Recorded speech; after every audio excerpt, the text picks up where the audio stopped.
Thanks, everybody, for joining me to discuss a very, very serious issue. Yesterday, we witnessed an extremely sad moment in American history. We saw the President of the United States aligning himself with the dictator of Russia, Vladimir Putin, to undermine the independence of Ukraine and its democracy. Let's be clear.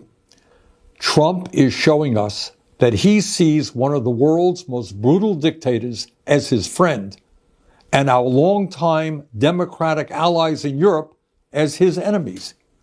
He wants a world that is safe for authoritarians and oligarchs, but extremely dangerous for democracies. It will not surprise you when I tell you that Trump is lying, as he so often does. Yesterday, Trump said that Ukraine started the war. That's not true. Russia invaded Ukraine twice, first in 2014, then again in 2022. Right now, Russia occupies about 20% of Ukraine. Since Putin's horrific invasion, over 1 million people have been killed or injured. Every single day, Russia continues to rain down hundreds of missiles and drones on Ukrainian cities. Putin's forces have massacred civilians and kidnapped thousands of Ukrainian children, bringing them back to Russian re-education camps. These atrocities led the International Criminal Court to issue an arrest warrant for Putin in 2023 as a war criminal. Further, Trump called Ukrainian President Zelensky a dictator. That's not true either. Zelensky won 75% of the vote in free elections. In fact, his approval rating is higher than Trump's. In the midst of a brutal war, Ukraine's parliament continues to function and free and unfettered political debate takes place. Trump claimed that our European allies have done little to support Ukraine in its fight against Putin's invasion. He said the United States has contributed 3 times more than Europe. But that's another lie. In fact, Europe has provided more aid to Ukraine than the United States. But it's not just that Trump is lying again. That's not new. It's what this all reveals about where he wants to take our country and, in fact, the entire world. Trump is cozying up to Vladimir Putin. So who is Putin?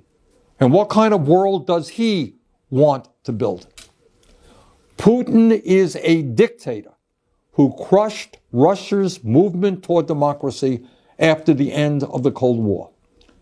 Russia holds sham elections every 6 years where Putin wins 90% of the vote and authorities don't even try to hide their ballot stuffing. There is no freedom of speech or free media in Putin's Russia. Protests are violently suppressed. Tens of thousands of people are imprisoned for protesting Russia's invasion of Ukraine. Political dissidents are harassed or thrown into jail. The bravest, people like Alexei Navalny, are killed outright. Hundreds of thousands of Russians have fled Putin's brutal regime since his invasion of Ukraine.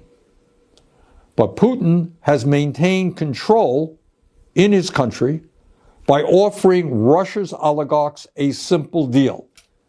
If you give me absolute power, I'll let you steal as much as you want from the Russian people. And that's why in a country where many are struggling economically, Russian oligarchs have stashed trillions of dollars in offshore tax accounts. That is the Russian leader that Trump admires. That is the Russian oligarchy that he supports. But that is not the perspective of the American people.